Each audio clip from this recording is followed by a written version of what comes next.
Tinanggap mo na ba yung business opportunity na yan? O kaya sinabi sa'yo ng kaibigan mo, "Sis, pera-pera lang to. Subukan mo." Huwag. Dahil hindi ito networking. Hindi ito negosyo. Ito ay bitag. At may math para patunayan. Ayon sa mga pag-aaral, mahigit 99% ng mga kalahok sa MLM ay natatalo. Hindi 50%, hindi 70%, 99%. Meaning kung nasa silid kayo ng 10 tao na nag-join ng parehong MLM, 9 sa inyo ang mawawalan ng pera. At yung isa, siya ang nag-recruit sa inyo. Ganito gumagana.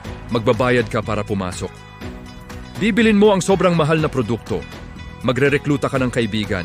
Magre-rekluta ang kaibigan mo ng kaibigan niya. At yung nasa taas, sila ang kumikita. Ikaw? Ikaw ay customer na naniniwala na may negosyo siya. At yun ang pinakamasakit. Hindi ka nila niloko ng buong buo. Pinaliwanag ka nila ng sapat para maniwala ka. Tandaan mo ang 3 palatandaan. Mag-recruit ka para kumita, MLM. Sobrang mahal ng produkto kaysa sa mall, MLM.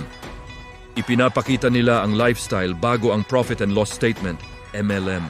Ganito ang tunay na negosyo, gumawa o kumuha ng produkto. Ibenta ng mas mahal kaysa sa halaga nito. Itago ang tubo. Wala kang kailangang i-recruit. Wala kang kailangang kumbinsihin ang mga kaibigan. Dahil kung kailangan mong manghikayat ng tao para kumita, ikaw hindi ang negosyante, ikaw ang produkto. I-share mo to ngayon. Baka may kaibigan ka na pinag-iisipan na sumali. Baka may kakilala kang nag-ipon ng matagal at isang presentation lang ang kaibahan ng pangarap niya at wala.